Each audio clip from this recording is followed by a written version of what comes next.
इस रोमांचक कहानी की शुरुआत होती है स्टाइप और बिन्स्की नाम के दो एजेंट्स को दिखाते हुए, जो एक इमरजेंसी के दौरान किसी मैक्सिकन कपल के पास आ गए थे। ये मैक्सिकन कपल किसी मुश्किल में था, इसीलिए उन्होंने इन एजेंट्स को बुला लिया। सबसे पहले वो दोनों एजेंट्स अपनी एडवांस इक्विपमेंट्स की मदद से पूरे घर को स्कैन करते हैं कि कहीं यहाँ पर कुछ जानलेवा चीजें ना हो, जिससे कि डर कर इन फैमिली वालों ने हमें कॉल किया है। वो दोनों कपल काफी बूढ़े हो चुके थे, जिसमें से पूछताछ करने पर वो ज्यादा कुछ नहीं बता पाते। वो बूढ़ा हस्बैंड तो एक एजेंट के हाथ में एक छोटा सा लॉकेट देता है और वो तो बार बार रीबर्थ यानी कि पुनर्जन्म के बारे में दोहरा रहा था। तभी अचानक उस बूढ़े आदमी की वाइफ आ जाती है और उन्हें बताती है कि किस तरीके से उनके हस्बैंड की आंखें वापस आ गईं। दरअसल वो शुरुआत से ही ब्लाइंड हुआ करते थे, लेकिन किसी रीजन के कारण वो अचानक से सब कुछ देखने लगे। अब वो रीजन क्या था, उसी चीजों को बताने के लिए वो बूढ़ी औरत दोनों एजेंट्स को बाहर लेकर आ जाती है। तब जाकर वो बताती है कि आसमान से कुछ अजीब सी चीज यहाँ पर गिरी थी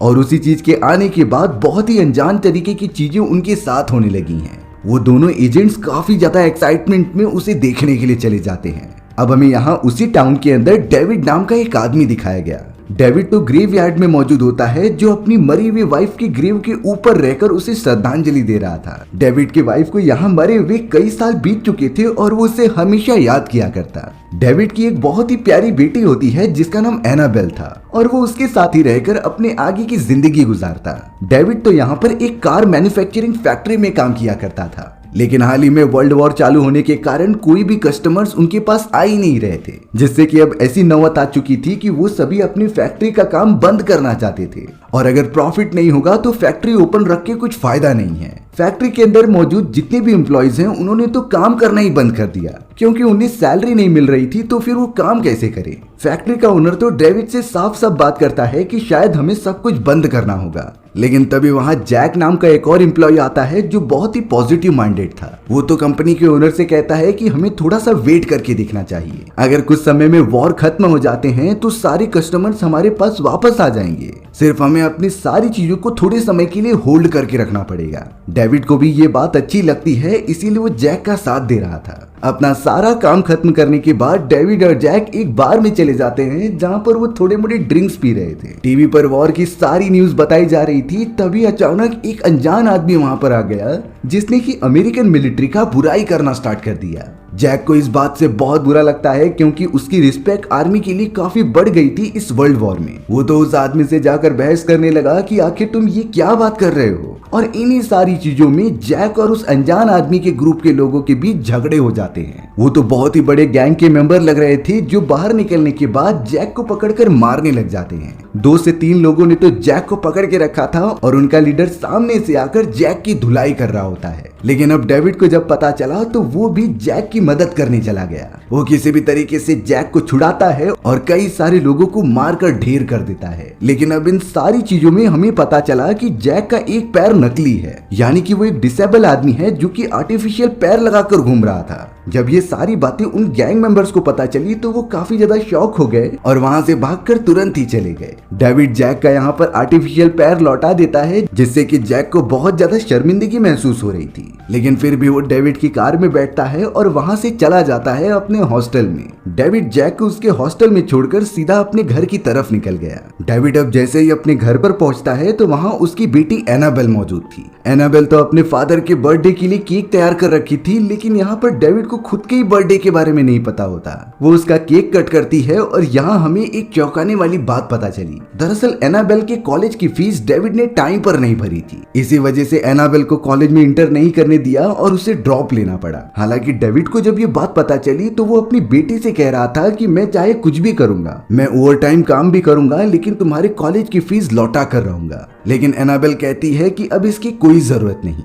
एनाबेल ने डिसाइड कर लिया था कि इस तरीके से वो अपने फादर को ओवर टाइम काम करने नहीं देगी और अब वो खुद भी काम करेगी, जिससे कि घर में कुछ पैसे आए। डेविड यहाँ पर खाता है और बहुत सारा ड्रिंक भी पीता है, पर थोड़ी देर बाद उसका पूरा ड्रिंक खत्म हो गया था। इसीलिए डेविड अपनी कार निकालता है और सीधा सुपरमार्केट की तरफ चला जाता है और ज्यादा ड्रिंक्स लेने के लिए। पर तभी अचानक डेविड की नजर आसमान की तरफ गई, जहां से कुछ जलता हुआ अचानक से नीचे गिर रहा था। डेविड का कंट्रोल पूरी तरीके से कार पर से छूट गया और वो सीधा पलट जाता है। इस पूरे एक्सीडेंट में डेविड को काफी ज्यादा चोट लगी और उसकी पूरी बॉडी पर खून खून हो गया था। थोड़े समय तक तो डेविड एकदम अनकॉन्शियस रहा, पर जैसे ही उसे होश आता है तो वो देख रहा था उसके सामने एक लेडी मौजूद है और उसकी आवाज डेविड को जानी पहचानी लग रही थी। इसीलिए वो जल्द से जल्द गाड़ी से बाहर निकलता है और उसी घायल अवस्था में उस लेडी के पीछे जाने लगता है। डेविड के बॉडी में जरा भी दम बचा नहीं था, इसीलिए वो बीच रास्ते में ही गिर गया और वहीं बेहोश हो गया। अगले दिन जब एनाबेल उठती है तो उसे घर के अंदर कहीं भी उसके फादर दिखाई नहीं दे रहे थे। इस बात से वो थोड़ा सा परेशान हो गई। उन्हें बार बार कॉल लगाने पर भी वो उठा नहीं रहे थे और उनके बारे में कुछ अता पता उसे था ही नहीं। इसी वजह से एनाबेल को अब अपने फादर के लिए काफी टेंशन होने लगी। एनाबेल जल्द से जल्द पुलिस ऑफिसर को कॉल कर देती है अपने फादर के मिसिंग होने के बारे में, लेकिन पुलिस वालों ने उसे 24 आवर्स का टाइम पीरियड दिया था। अगर इतने समय में उसके फादर वापस नहीं आते तो वो अपनी रिसर्च चालू कर देंगे। लेकिन एनाबेल इस तरीके से शांत नहीं बैठ सकती थी। उसे अपने फादर को किसी भी हालत में ढूंढना था और वो ऐसा करके भी रहेगी। एनाबेल तो अपनी कार की मदद से उसी फॉरेस्ट वाले इलाके में आ जाती है जहां पर डेविड गायब हुआ था। एनाबेल को सर्च करने के बाद अपने फादर की कार भी मिल गई जो कि ऑफ रोडिंग होकर नीचे गिरी हुई थी। पर दुख की बात यह होती है कि एनाबेल को अपने फादर डेविड नहीं दिखाई देते। सुबह से रात हो चुकी थी लेकिन अब तक उनका कुछ पता नहीं चला था। इसीलिए अब एनाबेल अपनी कार में वापस आ गई और उसे लेकर वहां से जाने वाली थी, पर कार का इंजन स्टार्ट करने से पहले ही एनाबेल को अपने फादर सामने की तरफ दिखाई दिए। इसीलिए अब एनाबेल जल्द से जल्द अपने फादर को कार में बिठाती है और हॉस्पिटल लेकर आ जाती है। लेकिन यहाँ पर चौंकाने वाली बात होती है कि डॉक्टर ने जब सारी रिपोर्ट चेक की तब वो एनाबेल से बातें करने के लिए चली आई। डॉक्टर बता रही होती है कि डेविड ने अपनी एक किडनी अपनी वाइफ को दे दी थी, लेकिन अब जब हमने उसकी बॉडी की रिपोर्ट चेक किए तो उसकी दोनों किडनी एकदम सही सलामत है। आखिरकार ऐसे कैसे हो सकता है बिना कोई ऑपरेशन किए? ये बातें तो एनाबेल को भी बिल्कुल नहीं समझ में आ रही थी। तब जाकर हमें वो सीन दिखाया जाता है जहां पर डेविड उस फॉरेस्ट के अंदर चला गया था। वो तो चलते हुए एक बड़े से गड्ढे के अंदर गिर जाता है, पर अब डेविड को उस गड्ढे के बीचों बीच एक चमकता हुआ अंडा दिखाई दिया जिसके पास वो जाकर बेहोश हो गया। उस अंडे में से अजीब तरीके के टेंटिकल्स निकल रहे होते हैं जिन्होंने डेविड के बॉडी पर चिपकना स्टार्ट कर दिया। और शायद जो अनजान तरीके से डेविड की दूसरी किडनी वापस आ चुकी है उसका रिलेशन जरूर इस एक्स्ट्रा टेरिटोरियल लाइफ वाले एलियन से हो सकता है। अब यहाँ डेविड नॉर्मल हो चुका था और उसे एनाबेल घर पर लेकर आ जाती है। लेकिन अब आधी रात को सोते समय डेविड को कुछ महसूस होता है और अब यहाँ घर के बाहर उसे अपनी मरी हुई वाइफ जेन दिखाई देती है। जेन को अपने सामने इतने समय बाद देखकर डेविड बहुत ज्यादा खुश हो गया और उसे हग कर लेता है। पर अब हमें पता चल रहा था कि जेन डेविड को एक विजन दिखाती है कि कुछ समय के अंदर एक बहुत ही बड़ा न्यूक्लियर वॉर होने वाला है और इस वॉर से तुम्हें किसी भी हालत में अपनी बेटी एनाबेल को बचाना होगा। इसके लिए तुम्हें अभी से ही तैयारी करनी होगी। डेविड जब इन सारे इंसिडेंट के बाद टीवी चालू करता है तब उसे सच में पता चला कि उन सारे देशों के बीच समस्याएं अब बढ़ने लगी हैं, यानी कि कुछ समय के अंदर न्यूक्लियर वॉर सच में हो जाएगा। इसीलिए अब डेविड बिना टाइम वेस्ट किए इन सारी चीजों में लग जाता है कि किस तरीके से वो इस खतरनाक जंग से अपने और अपनी बेटी एनाबेल को बचा ले। अब हमें यहाँ स्टाइप और बिन्स्की नाम के वो दोनों बहादुर एजेंट्स दिखाए जाते हैं। वो दोनों अपने बॉस को सारी बातें बता रहे थे उस एलियन ऑब्जेक्ट का जो पृथ्वी पर हाल ही में लैंड हुआ है। उसके थोड़े टुकड़े उन लोगों ने वहां से रिकवर कर लिए होते हैं और अपने लेबोरेटरी में सबमिट कर दिए थे ताकि उनके ऊपर जांच की जा सके। लेकिन यहाँ पर स्टाइप और बिन्स्की का बॉस तो कह रहा होता है कि तुम इन सारी चीजों पर ध्यान मत दो क्योंकि अब तो वॉर होने के चांसेस काफी ज्यादा हो चुके हैं, इसीलिए हमें सारे मिशन बंद करने होंगे। लेकिन स्टाइप और बिन्स्की का मानना था कि अगर हम उस एलियन टेक्नोलॉजी के ऊपर अच्छी तरीके से कंट्रोल कर ले तो हम उसे अपनी जंग में यूज कर सकते थे जिससे कि काफी बड़ा इम्पैक्ट पड़ता। ये सारी बातें बताने के बाद आखिरकार उनका बॉस उन दोनों को ये रिसर्च करने के लिए परमिशन दे देता है। लेकिन उन दोनों के लिए डिसअपॉइंटमेंट वाली बात तब हुई कि उन्हें डॉक्टर से पता चला कि जो एलियन का टुकड़ा वो लेकर आए थे वो पूरी तरीके से सूख कर मर चुका है, जिससे कि शायद ये अंदाजा लगाया गया कि ये अनजान एलियन स्पीशीज ज्यादा हीट और एयर में जिंदा नहीं रह सकती। और अब तो उन दोनों को एक और बात पता चलती है कि जिस मैक्सिकन फैमिली को वो लेकर आए थे उन्हें कार्डियक अटैक आने के कारण दोनों के दोनों ही मारे गए, यानी कि उन दोनों का इंसानी जगत में एलियन टेक्नोलॉजी का यूज करने का विजन वहीं खत्म हो जाता है। अब हमें यहाँ डेविड को दिखाया गया जो कि अपनी वाइफ की कार को लेकर सीधा चले गया होता है रिहैब सेंटर में, जहाँ से वो जैक को पिक करता है और जंगल की तरफ चला जाता है। दरअसल डेविड उसी गड्ढे के अंदर गया था जहाँ पर उसे एलियन का अंडा दिखाई दिया और डेविड उसके ऊपर रिसर्च करना चाहता था। इसीलिए डेविड और जैक दोनों मिलकर उस बड़े से एलियन के अंडे को अपनी कार में रखते हैं। उस ऑब्जेक्ट को उठाते दौरान जैक का हाथ उसके ऊपर लग गया था और उसे तो कुछ अजीब से सेंसेस होने लगे, लेकिन फिलहाल के लिए जैक इन बातों को इग्नोर करता है और डेविड के साथ उसके घर पर चला जाता है। डेविड तो उस एलियन की अजीब तरीके के स्ट्रक्चर के ऊपर काफी मेहनत करने लगा। डेविड को किसी भी हालत में इसके अंदर की टेक्नोलॉजी को समझना था। एनाबेल भी अपने फादर को किसी चीज पर काम करता हुआ देख रही थी, लेकिन वो उन्हें टोकती नहीं।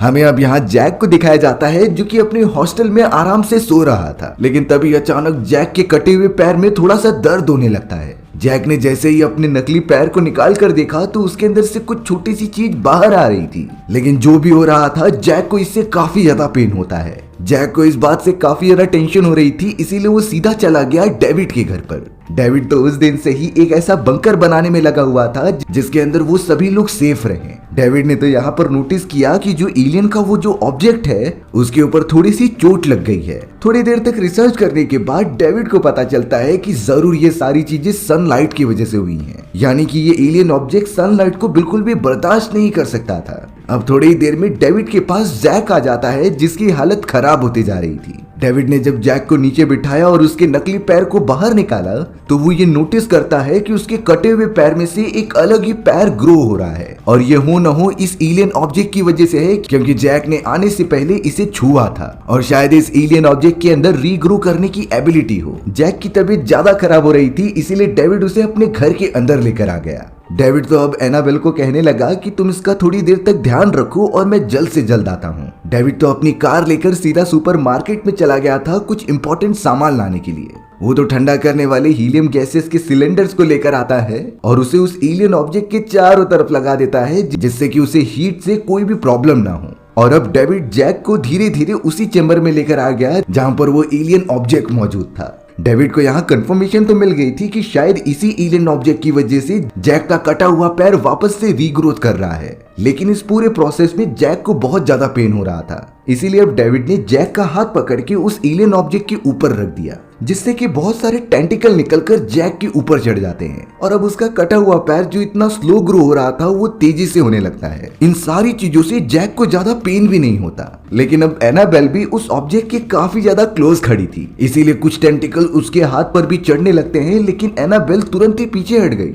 लेकिन अगले ही मोमेंट में वो अनकॉन्शियस होकर वहीं गिर जाती है। अब हमें यहाँ एनाबेल के थोड़े विजन्स दिखाए गए जिसमें कि वो अपनी मदर को इमेजिन कर रही थी। उसकी मदर बहुत ज्यादा बीमार थी और आखिरी सांसें ले रही होती है, लेकिन एनाबेल के लिए ये पूरा मोमेंट एकदम रियलिटी जैसा था, क्योंकि उसने जिस तरीके की इमेज अपनी मदर के लिए बनाकर रखी थी वो वैसे की वैसी ही थी, और हो न हो ये सारे विजन्स वो एलियन ऑब्जेक्ट एनाबेल को दिखा रहा था। वहीं अब हमें दूसरी तरफ उन सारे एजेंट्स को दिखाया जाता है जो कुछ छानबीन करने के लिए फॉरेस्ट वाले इलाके में आ गए थे, क्योंकि उन्हें खबर मिली थी कि ऊपर से कोई एलियन ऑब्जेक्ट धरती पर गिरा है, और ये इलाका डेविड के घर से ज्यादा दूर भी नहीं था। टाइप और बिन्स्की भी वहां पर मौजूद होते हैं जो अपने बॉस से कहने लगे कि हम इसके ऊपर इन्वेस्टिगेशन कर लेंगे, इसीलिए सारा केस हमें सौंप दिया जाए। बॉस को उन दोनों के ऊपर भरोसा था, इसीलिए केस उन्हें ट्रांसफर कर दिया जाता है। स्टाइप और बिन्स्की तो उस एलियन ऑब्जेक्ट को अब घर घर में जाकर ढूंढने लगे, क्योंकि वो एलियन ऑब्जेक्ट दिखने में तो नॉर्मल था पर वो खतरनाक भी हो सकता है। अब यहाँ डेविड अपने बंकर के डिजाइन को रेडी कर चुका था, जिसे कि वो जैक के साथ भी शेयर करता है। जैक ने भी अब इसकी अप्रूवल दे दी थी, पर अब उन्हें सारे इक्विपमेंट्स जमा करने पड़ेंगे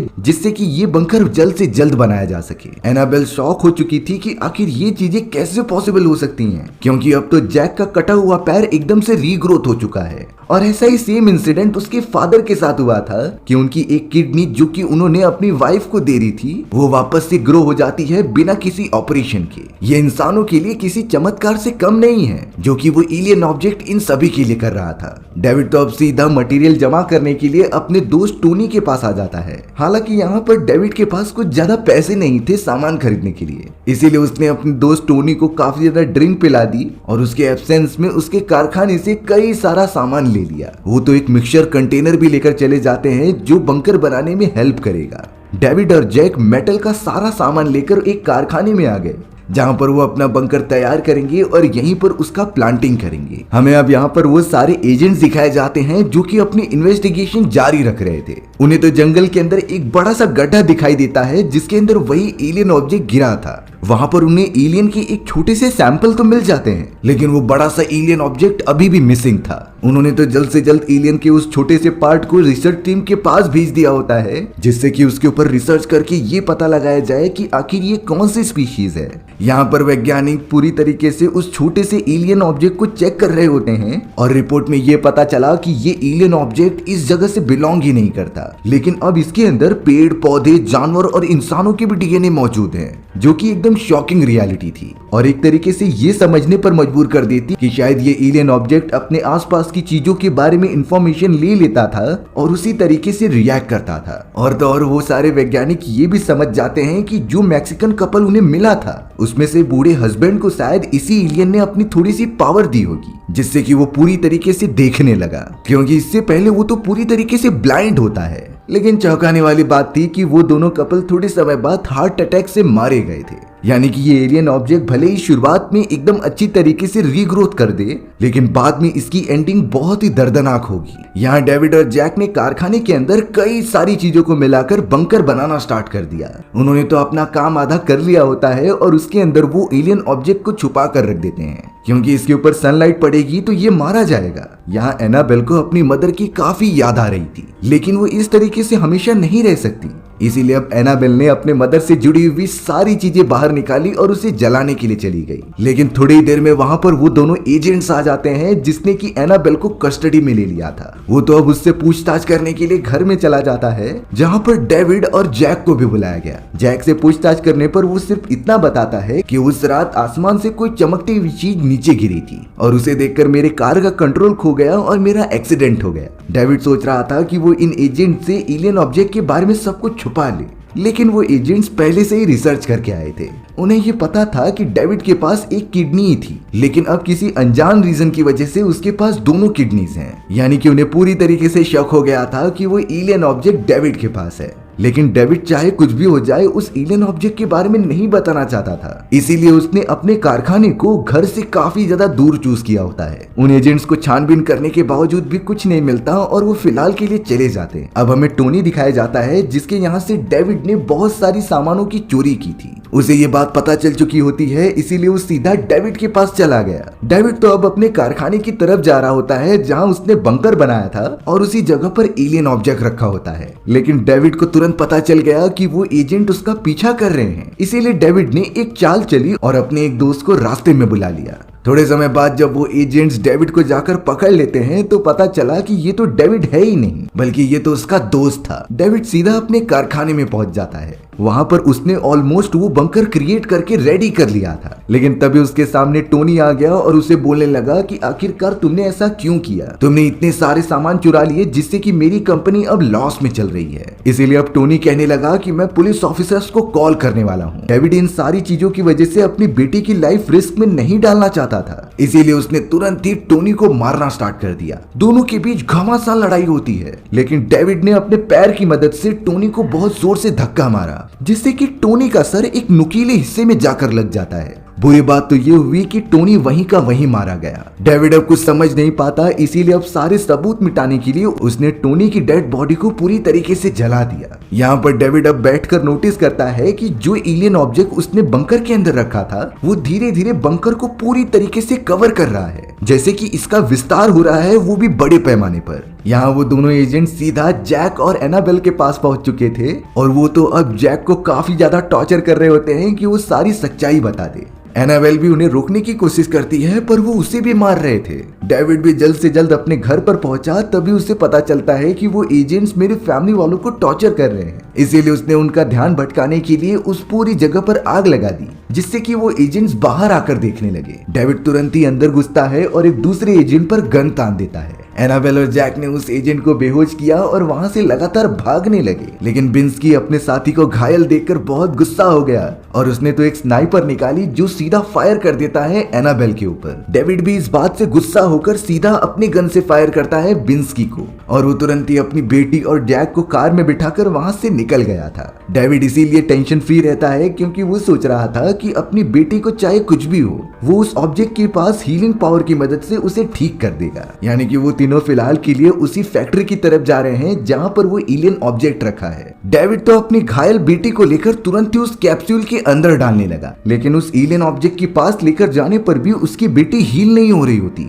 जिसकी वजह से डेविड बहुत ज्यादा परेशान हो गया और अब वो सोचने लगा कि वो इस एलियन ऑब्जेक्ट को जला देगा क्योंकि उसकी बेटी ठीक नहीं हो रही होती। लेकिन थोड़ी देर में वो दोनों एजेंट्स वहां पर आ जाते हैं जो कि डेविड को लाइटर नीचे रखने के लिए कह रहे थे, लेकिन उसी समय वो एलियन ऑब्जेक्ट एक्टिवेट हुआ और सीधा एनाबेल के पास जाकर उसे हील करने लगा। एनाबेल तो थोड़े समय बाद बाहर निकलती है, जिससे कि डेविड को थोड़ा सा रियलाइजेशन हुआ और वो लाइटर को बंद कर देता है। लेकिन मौका मिलते ही उन एजेंट्स ने डेविड के ऊपर फायर कर दिया था क्योंकि वो किसी भी टाइप का रिस्क नहीं लेना चाहते थे। लेकिन बिन्स्की अपने दूसरे साथी को रोकता है कि ऐसा मत करो, ये सारे लोग हमारे लिए काफी काम आ सकते हैं हमारी रिसर्च के अंदर। लेकिन स्पाइक एकदम से आउट ऑफ कंट्रोल हो चुका था और वो इन्हें खत्म करना चाहता है। जैक भी अब दूसरी तरफ से स्पाइक के ऊपर फायर करने लगा, जिससे कि अब वहां पर एक हीटेड मोमेंट क्रिएट हो जाता है। जैक को पता था कि अगर वो इन एजेंट्स को नहीं खत्म करेगा तो ये उन्हें मार देंगे, इसीलिए जैक ने तुरंत ही स्पाइक को मार दिया। बिन्स्की भी स्पाइक को मारने में मदद करता है क्योंकि स्पाइक गलत था और अब यहाँ डेविड को पता था कि थोड़े ही समय में न्यूक्लियर बॉम्ब गिरने वाले हैं, इसीलिए वो जैक को कहने लगा कि तुम मेरी बेटी एनाबेल के साथ जाओ और बंकर के अंदर मौजूद रहना। जैक जब अंदर जाता है तो डेविड अपनी बेटी से आखिरी बार मिल रहा था और उस बंकर को बंद कर देता है। डेविड और बिन्स्की बाहर की तरफ ही मौजूद थे और अब थोड़ी देर के अंदर अंदर वो एक बहुत ही बड़ा अर्थक्वेक नोटिस करते हैं। ये अर्थक्वेक नेचुरल नहीं बल्कि न्यूक्लियर बॉम्ब के फटने की वजह से हो रहा था, यानी कि जो चीजें डेविड ने अपने विजन्स में देखी थी वो रियलिटी में कन्वर्ट हो रही हैं। एनाबेल और जैक जो कि उस चैम्बर में मौजूद थे, एलियन ऑब्जेक्ट एक अजीब तरीके से रिएक्ट करते हुए वहां के चारों तरफ पानी भर देता है और फिर अपने बॉडी के अंदर से छोटे छोटे नैनो पार्टिकल्स निकाल रहा था, जो कि एनाबेल और जैक को एक क्रायोजेनिक स्लीप में डाल देते हैं, जिससे कि उनकी बॉडी एक ही जगह पर प्रिजर्व रहेगी। हमें दिखाया गया कि चारों तरफ इतने ज्यादा न्यूक्लियर बॉम्ब्स गिराए जा रहे हैं जिससे कि बड़े पैमाने पर लोग मारे गए। डेविड के साथ साथ आधे से ज्यादा पॉपुलेशन खत्म हो जाती है, लेकिन डेविड इसीलिए खुश था कि उसने एटलीस्ट अपनी बेटी की जान बचा ली। वो उसी चैम्बर में मौजूद है जब तक पृथ्वी का एनवायरनमेंट वापस ठीक नहीं हो जाता। और हमारी ये शॉक कर देने वाली कहानी यहीं खत्म हो गई।